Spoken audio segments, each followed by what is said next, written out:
The night was quiet at the Arecibo Observatory in Puerto Rico. John Harris sat at his computer, watching lines of data scroll across his screen. His job at NASA was to look for unusual signals from space. Most nights were boring. Tonight was different. "Susan, come look at this," John called to his colleague who was making coffee in the small break room. Susan Wright walked over, coffee mug in hand, and leaned over his shoulder. "What am I looking at?" she asked, squinting at the screen. "This pattern. It's repeating every 12 seconds. It's not natural," John said, his voice steady but his eyes wide. "This is artificial. Something made this." Susan put her coffee down and pulled up a chair. For the next hour, they analyzed the signal together. It was coming from just beyond the orbit of Mars. By morning, they had confirmed what they both suspected, but were afraid to say out loud. They had just detected the first proof of intelligent alien life. Within 24 hours, the government assembled a response team. Navy Captain William Clark arrived at Arecibo with Dr. Lisa Rodriguez, the nation's top xenobiologist. They set up a secure command center in the observatory's basement. "Tell me exactly what we're dealing with," Captain Clark said, his face serious. Under the harsh fluorescent lights, John played back the recording of the signal. "It's definitely communication. The pattern is too precise to be random. And it's getting stronger." Dr. Rodriguez nodded. "Which means they're getting closer." 3 days later, the world changed forever. Large ships appeared in the skies over major cities. They were smooth and silver, shaped like teardrops, and silent. People in New York, Beijing, London, and other big cities looked up and knew immediately, we are not alone. Some people ran, some prayed, some stood in the streets and took pictures with their phones. The military scrambled jets, but they were ordered not to fire. The world's leaders held emergency meetings. The aliens made first contact through Earth's own communication systems. Every television, radio, and internet connection broadcasted the same message in perfect English. "We are the Vordarians. We come to evaluate your potential for integration." In his command sphere aboard the main ship, Commander Zach Thule watched the humans' reactions with interest. His large eyes blinked sideways as he observed the tiny creatures below. The Vordarian hegemony had conquered 17 worlds before. This one looked easier than most. "The humans appear disorganized," said Sub-Commander Velnir. "Their weapons are primitive. Their planet is rich with resources we need." Zach Thule made a sound that in his language indicated agreement. "Begin the standard approach. Appear friendly. Learn their weaknesses. Prepare the hidden fleet on the dark side of their moon. In 3 of their months, we will begin the real work." On Earth, a meeting was arranged in Geneva, Switzerland. Captain Clark and Dr. Rodriguez were part of the team sent to meet with the alien representatives. The humans set up the meeting in a large conference room with high windows and prepared gifts of art and music to show their culture. The Vordarian delegates glided into the room. They were tall and thin with gray-blue skin that seemed to shimmer. They had no hair and 4 long fingers on each hand. Their faces were almost human-like, but their eyes were larger, and their mouths were small and rarely moved when they spoke. "We welcome you to Earth," said the Secretary General of the United Nations, standing at the front of the human delegation. The lead Vordarian bowed slightly. "We thank you for your welcome. I am Emissary Torlak. We have traveled far to meet you. The Vordarian hegemony seeks to share knowledge and resources with promising species." Captain Clark stood at the back of the room, watching carefully. Something didn't feel right. The words were friendly, but the alien's eyes were cold. He leaned over to Dr. Rodriguez. "Integration sounds an awful lot like conquest to me," he whispered. Dr. Rodriguez nodded slightly. "I'm getting the same feeling. Their body language doesn't match their words. It's like watching a cat play with a mouse." For the next few weeks, meetings continued.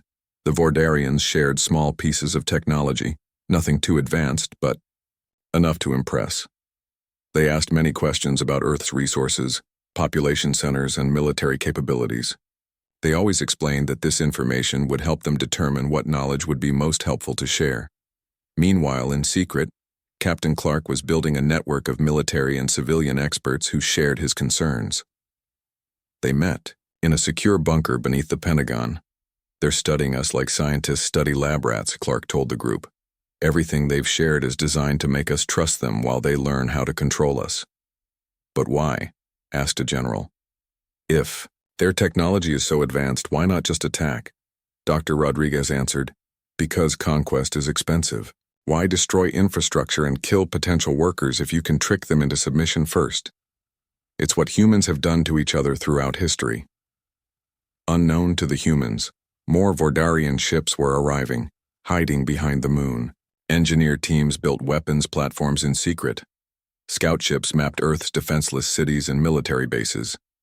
Everything was proceeding according to the standard conquest plan that had worked on 17 other worlds. But Earth was different, in ways the Vordarians didn't understand yet. Humans had spent their entire history fighting, against nature, against each other. They had developed countless ways to wage war, to resist, to survive. They were not a peaceful species that had never faced destruction. They were survivors of their own worst instincts, tested by thousands of years of conflict. As the Vordarians prepared for what they believed would be a swift and efficient conquest, they didn't realize a simple truth. They weren't the first to try to dominate humanity. They were just the first to come from the stars, and like all those who had tried before, they were about to learn a painful lesson. Captain Clark stood at the window of his apartment looking up at the Vordarian ship hanging over Washington, D.C. His phone rang. It was John Harris from Arecibo. Captain, we've detected massive energy signatures from behind the moon. A lot more ships than they told us about. Clark wasn't surprised. How long do we have? Based on their movements, I'd say they're almost ready. Days, maybe weeks. Clark nodded to himself. Then we better get ready too. Call everyone on the list. It's time to activate the resistance plan. As night fell over Earth, most humans went about their lives, unaware of what was coming. But in secret bunkers, hidden labs, and private meetings, a network was forming. Humanity would not go quietly. The Vordarians thought they were the hunters. They didn't realize they were about to become the hunted. And high above, Commander Zax Thule looked down at the blue planet with satisfaction, not knowing he had just made the greatest mistake of his life. 3 months passed since the Vordarians arrived on Earth. Their ship still hung in the skies over major cities. Most people had gotten used to seeing them. The aliens had set up embassies in 20 countries. They shared some medical technology that could heal small wounds instantly. They showed humans better ways to grow food. They seemed friendly. Commander Zax Thule floated in his command sphere aboard the main ship. The walls around him showed images of Earth cities, military bases, and resource centers, all carefully mapped and studied. The humans continue to trust us, said Subcommander Velnier. They believe we come in peace. Good, Zax Thule said. Our forces are ready. The attack begins in 2 days. The humans are physically weak and technologically primitive, yet they show remarkable adaptability. This makes them ideal workers for our mineral extraction operations. Some of them seem suspicious, Velnier noted, especially their military leaders. It does not matter, Zax Thule replied. By the time they realize what is happening, it will be too late. At the Vordarian embassy in Washington, D.C., a young woman named Amanda Lewis worked as a translator. Her job was to help the aliens understand human languages and customs. Amanda had studied languages in college and had learned the Vordarian language faster than anyone else. Today, something felt wrong. The Vordarians were acting differently. They had closed off parts of the embassy. They spoke less to the human staff. Amanda noticed one Vordarian drop a small device. When she picked it up to return it, she saw strange symbols on its screen. She quickly took a picture with her phone before giving it back. That night, Amanda visited her boyfriend, Kevin Martinez. Kevin worked in cybersecurity for the government. Can you tell what this says? Amanda asked, showing him the picture. Kevin connected his phone to his computer and enlarged the image. This isn't their normal writing. Let me run it through some programs. After an hour, Kevin looked up with a worried face. This is a countdown, and based on the numbers, whatever they're counting down to happens in less than 48 hours. Amanda. and Kevin spent the night trying to decode more of the message. By morning, they had enough to be terrified. They needed to warn someone, but who would believe them? Amanda remembered Captain Clark, the Navy officer who always seemed suspicious of the aliens. She had met him at an embassy function. She found his contact through official channels and sent an urgent message. They met in a secure room beneath the Pentagon later that day. The room had no windows and was protected from any kind of surveillance. "They're attacking in less than 48 hours, Amanda told Captain Clark, showing him what she and Kevin had discovered, "and they've already infiltrated our major defense systems." Captain Clark believed her immediately. He had been preparing for this possibility since the aliens arrived. "We don't have much time. We need to warn as many people as possible without alerting the Vordarians that we know." They began contacting military leaders, scientists, and government officials they trusted. Some believed them, many didn't. But they managed to put some defenses in place and evacuate some critical personnel to hidden facilities. The attack began exactly as Amanda and Kevin had discovered. At 3 a.m. Eastern Time, Vordarian ships released energy pulses that disabled power grids across North America and Asia. Communications went down. Transportation systems stopped. Hospitals lost power. Then the invasion truly began. Smaller Vordarian ships appeared in the skies. They used gravity weapons to topple skyscrapers and destroy bridges. Mechanical soldiers dropped from the ships and began rounding up humans in city centers. But thanks to Amanda's warning, not everyone was caught by surprise. Military bases had backup generators ready. Some fighter jets were already in the air, protected from the energy pulse. Underground bunkers filled with scientists and leaders who could coordinate a response. Captain Clark was in one such bunker beneath a mountain in Colorado. He gathered reports from around the world as they came in through protected communication systems. "They hit us hard," a general reported, "but we're hitting back. Our jets managed to take down 3 of their smaller ships. The energy weapons we developed based on their medical technology are working," a scientist added. "We can penetrate their armor." Clark nodded. "Good. But this is just the beginning." They expected to win in the first few hours. They didn't. Now the real war starts. On the Vordarian command ship, Commander Zaxathul was not pleased. "How did they prepare defenses?" he demanded. "How did they know we were coming?" "Unknown, Commander," Velnir replied. "But it does not matter. Our forces are still vastly superior. We will have control of their major population centers within days." Zaxthul made a gesture of agreement, but he felt uneasy. No species had ever been prepared for a Vordarian surprise attack before. It was unexpected. As the first day of fighting ended, humanity was bloodied but not defeated. The aliens controlled many major cities, but their hold was not complete. Military forces had retreated to defensive positions. Civilians were forming resistance groups. Amanda and Kevin worked with Captain Clark's team, using their knowledge of Vordarian language and technology to help develop strategies. They intercepted alien communications and worked to understand their tactics. "They expected us to surrender by now," Amanda said, looking at a map showing alien-controlled territory. "They don't understand humans at all." Kevin nodded. "They think, because they have better technology, we'll just give up. They don't know what we've been through as a species. We've been fighting ourselves for thousands of years. We know how to keep fighting even when it looks hopeless." As night fell on the first day of the invasion, Commander Zaxthul received reports from his ground forces. Humans were using primitive but effective guerrilla tactics. They were adapting, quickly, finding weaknesses in Vordarian armor and tactics. This was not going according to plan. "Increase the severity of our response," Zaxathul ordered. "Destroy a small city completely. Show them the cost of resistance." The Vordarians selected a city in the American Midwest for destruction. Their ships gathered above it and fired energy beams that reduced buildings to ash. 50,000 humans died in minutes. But instead of crushing the human spirit, the destruction fueled their rage.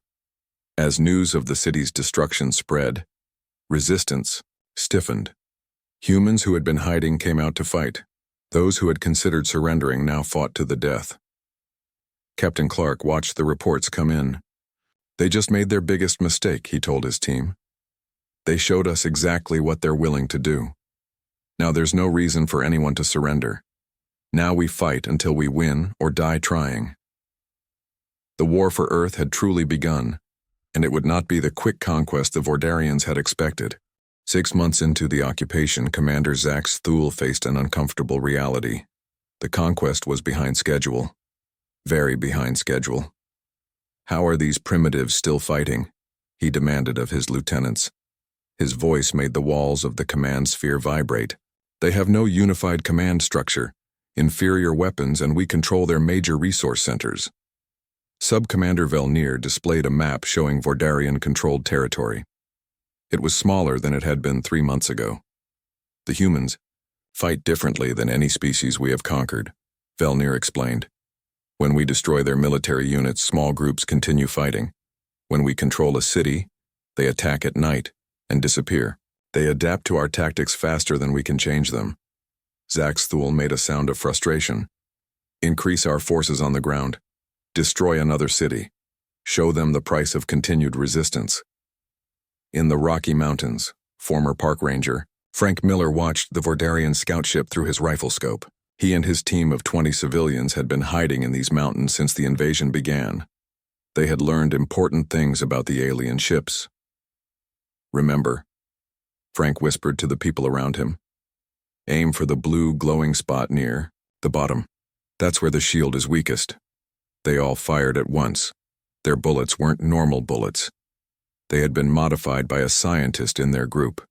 The tips contained a special metal that came from a Vordarian ship they had shot down 2 months ago. The scout ship's shield flickered, then failed. Their next round of shots hit exposed parts of the ship. It made a high-pitched whine, then crashed into the mountainside. Move fast, Frank ordered. Get whatever technology you can salvage before their rescue ships arrive.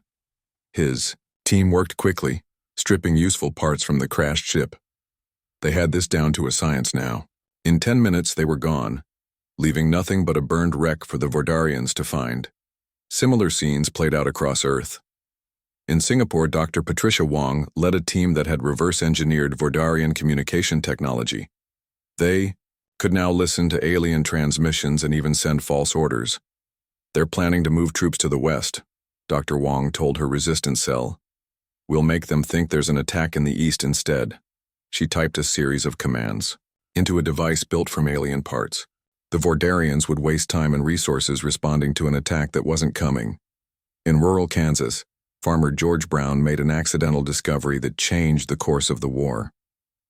When Vordarian soldiers had searched his farm, he noticed they stayed away from his barn where he stored pesticides. After they left, he experimented by mixing different chemicals. It's their suits, he told the local resistance leader. They can't filter a specific combination of these pesticides. It gets through and burns their skin. Word of his discovery spread through hidden human communication networks. Soon, resistance fighters everywhere were making what they called Brown's Mix. It became the first effective weapon against Vordarian ground forces. Captain Clark, now General Clark of the United Earth Defense Force, coordinated resistance activities from a mobile command center that moved every few days to avoid detection. What had begun as scattered resistance groups had evolved into a global network. They expected us to fight like they do, with central command and standard tactics, Clark told his officers during a video meeting. The people on his screen were from different countries, different backgrounds. A Japanese general, a Brazilian teenager who had become a resistance leader, a Russian scientist.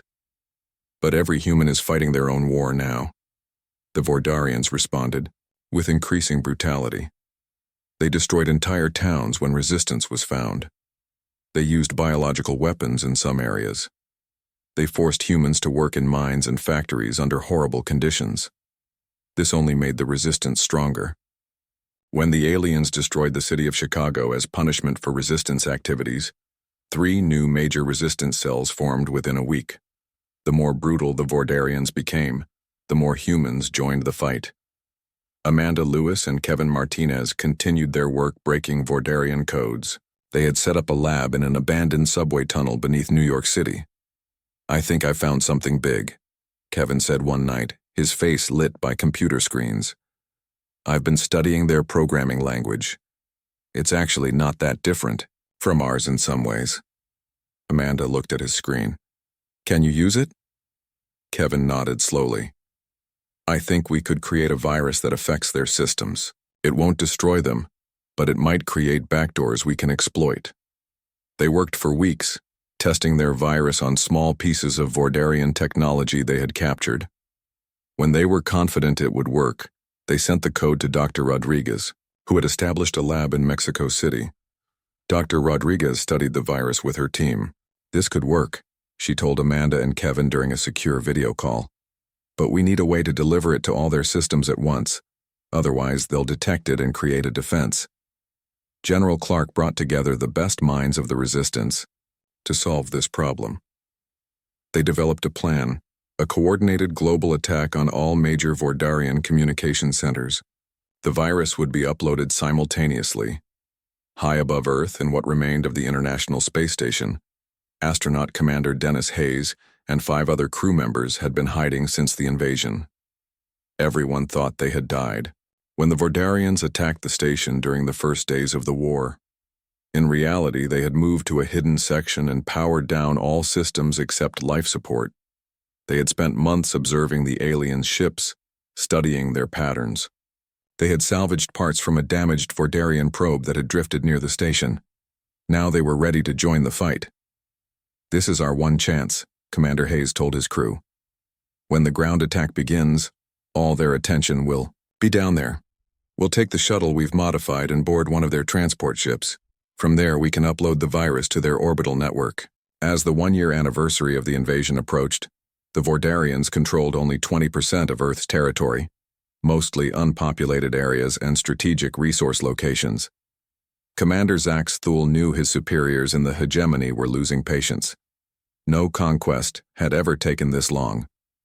No species had ever fought back this effectively after initial defeat.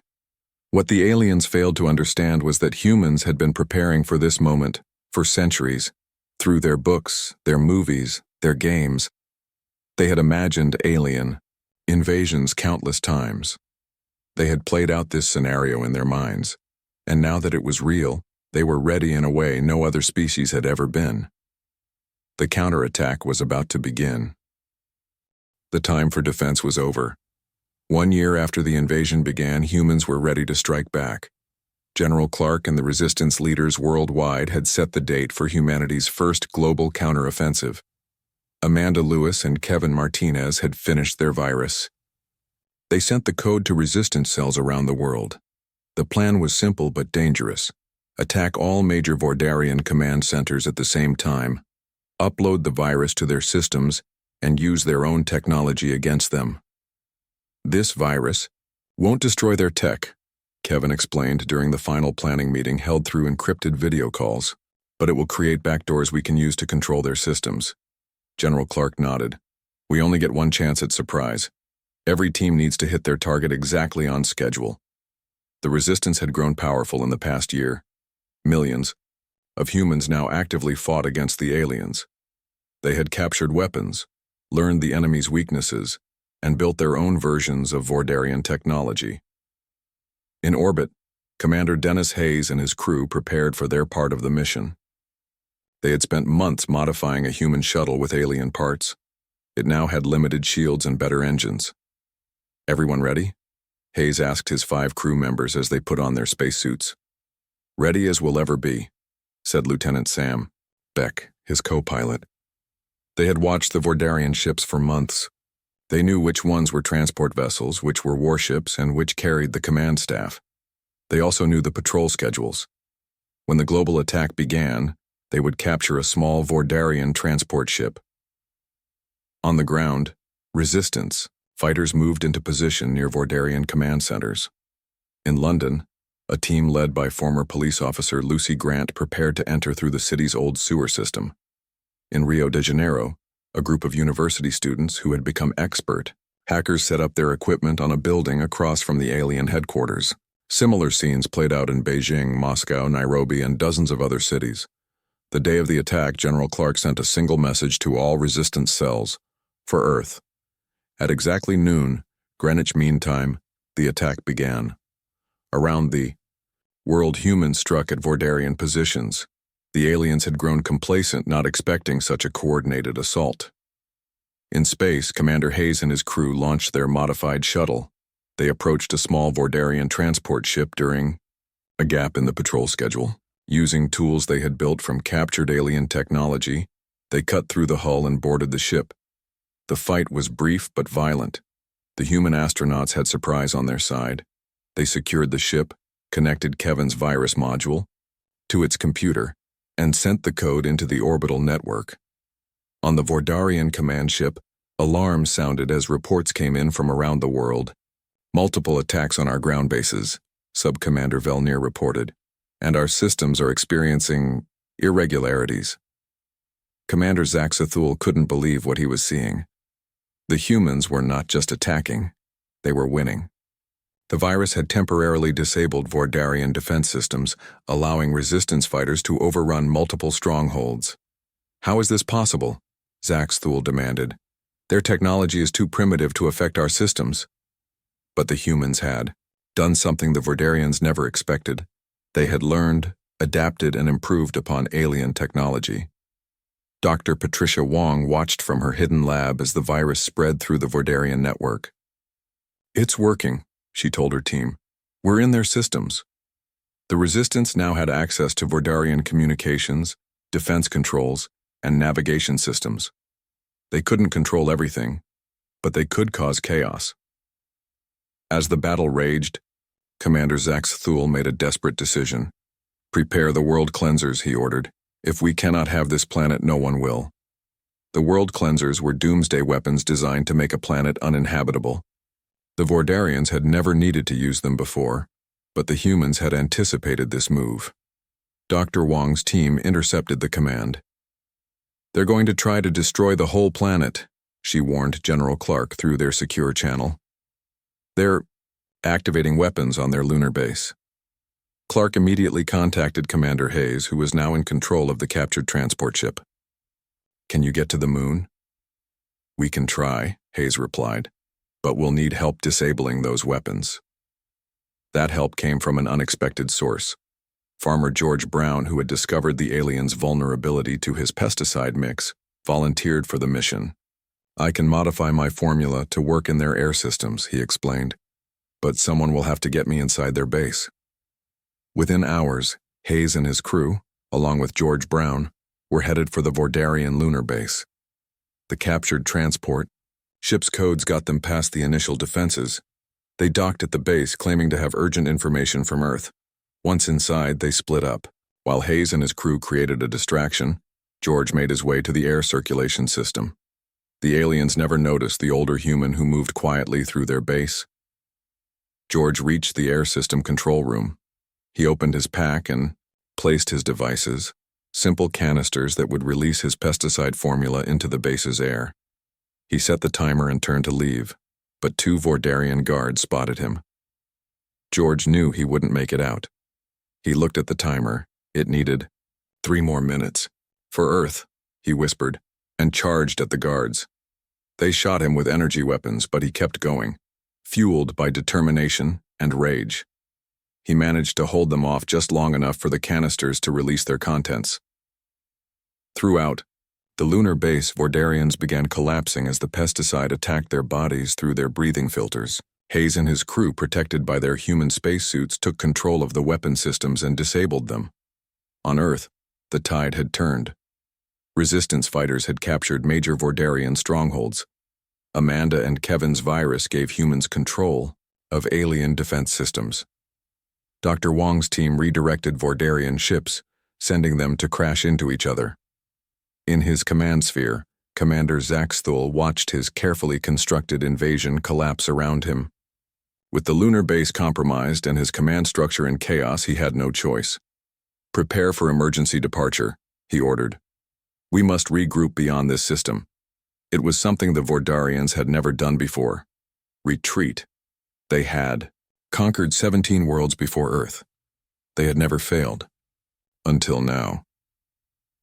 As Vordarian ships began to withdraw from Earth orbit, A cheer went up from resistance fighters worldwide. The battle was far from over. Many aliens remained on the ground, and significant fighting would continue. But for the first time, humans could see victory ahead. General Clark watched the Vordarian command ship rise from Earth's atmosphere. "They're running," he said to his officers. "But we're not letting them get away." The hunt was about to begin. "We have underestimated these creatures," Commander Zaxathul admitted to his remaining officers as they fled Earth orbit. His command ship, once proud and unstoppable, now showed battle damage. Half its systems were failing. "We will regroup at the fleet staging area near their planet they call Jupiter and await reinforcements." But the humans had learned more than just how to fight the Vordarians. They had learned how to track them. Using the captured transport ship, Commander Hayes and his team followed the retreating Vordarians, staying just far enough away to avoid detection. They transmitted the aliens' coordinates back to Earth. "We can see them," Hayes reported to General Clark. "They're gathering near Jupiter's moons. Looks like they're waiting for something." General Clark turned to Dr. Rodriguez. "How's the new virus coming?" Dr. Rodriguez had been working with Amanda and Kevin to develop a more aggressive version of their original virus, one that could completely disable Vordarian life support and propulsion systems. "It's ready," she said, "but we need to get it into their main systems. The backdoors we created won't be enough for this one." Clark nodded. "Hayes and his team will deliver it, but they'll need support." Over the past year, humans had captured and learned to use Vordarian ships. Now they had a small fleet of their own, 20 ships piloted by Air Force pilots who had trained in simulators created by Kevin. They weren't experts yet, but they knew enough to fly and fight. Clark addressed the pilots before they launched. "They came to our home. They killed our people. They thought we would submit. Now they learn what happens when you corner humanity." The human fleet launched from hidden bases around the world. They headed for Jupiter, where Hayes and his team were watching the Vordarians. Meanwhile, on Earth, Amanda worked with Dr. Wong to create a special message. "We need to make sure they never come back," Amanda said. "We need to send a warning to their entire species." The human fleet approached Jupiter's moons quietly, using the tricks they had learned about avoiding Vordarian detection. Hayes met them at Ganymede, the largest moon, and they finalized their attack plan. "Their ships are damaged," Hayes told the pilots. "Their systems are vulnerable. We hit them fast and upload the virus before they can respond." Just as they prepared to attack, new Vordarian ships appeared. Reinforcements had arrived from the hegemony. These ships were larger and more powerful than those that had attacked Earth. "Change of plans," Hayes said. "We need to split up. My team will target the original invasion fleet. They're already damaged. The rest of you hold off the reinforcements." The human fleet sped toward the Vordarian ships. This time, they weren't running away. This time, they weren't hiding. This time, they were hunting. On the Vordarian command ship, Commander Zaxthul was explaining their failure to the reinforcement fleet leader when alarms sounded. "Impossible," he said as he looked at the sensor readings. "The humans have followed us." The reinforcement commander, war leader Dreknar, was shocked. "They can operate our ships. How is this possible?" There was no time to answer. The human fleet attacked with surprising skill. They focused their fire on the damaged ships first, disabling engines and weapon systems. Hayes and his team approached Zaxthul's command ship. Using emergency codes they had learned from the captured transport, they tricked the larger ship's computer into accepting their docking request. Once aboard, they fought their way to the main computer core. 2 of Hayes's team were killed in the fighting, but the rest reached their goal. They uploaded Dr. Rodriguez's virus directly into the ship's main systems. The effect was immediate and devastating. Throughout Zaxathul's ship, systems shut down. Life support failed. Artificial gravity stopped working. The lights went out, leaving only emergency red lighting. Hayes and his remaining crew escaped back to their ship as Vordarian soldiers floated helplessly in the corridors. The virus quickly spread from Zaxthul's ship to the rest of the original invasion fleet through their shared network. The reinforcement fleet, seeing what was happening, began to withdraw.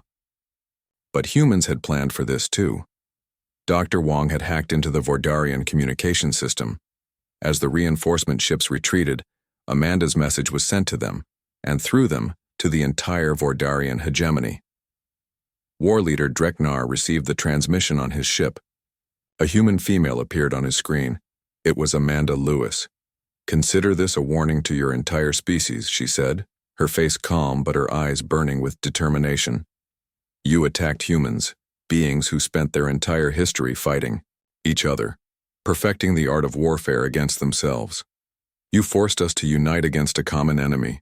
You showed us your technology and assumed we couldn't understand it. You thought you were hunting us, but you were simply teaching us how to hunt you." The message continued as Dreknar watched in growing horror. "We now know where you come from. We know how your technologies work. And we are coming. There is nowhere in this galaxy you will be safe from us. You should have heeded the old warning. Never attack humans. They will never let you escape." The battle near Jupiter ended quickly. The original invasion fleet was disabled completely. The reinforcement ships fled, carrying Amanda's warning with them. From the captured Vordarian ships, humans gained faster-than-light travel technology, advanced weapons, and star maps, showing the location of the Vordarian homeworld. Back on Earth, rebuilding began. Cities rose from the ruins. The technology gained from the Vordarians accelerated human progress by centuries, and plans were made for the next phase, taking the fight to the stars. One evening, a month after the Battle of Jupiter, John Harris stood with Susan Wright on the roof of the rebuilt Arecibo Observatory. They looked up at the night sky, now filled with new meaning and new possibilities. "Do you think they'll send more?" Susan asked. "Maybe," John replied, "but it doesn't matter now. We're not just defending anymore." He pointed up at the stars, shining bright in the clear night. "Those aren't barriers anymore, they're a roadmap." In the vast distance between star systems, the remnants of the once proud Vordarian invasion fleet limped home. The crew that survived told stories of the humans, a species unlike any they had encountered before. A species that should have surrendered but instead fought back. A species that took alien technology and improved it. A species that, once attacked, would never stop hunting their enemies. The Vordarian hegemony, for the first time in its 1,000-year history, marked a planet as do not approach in its star charts. And next to Earth's name, they added a simple warning for any species who might consider attacking humans in the future. They will never let you escape.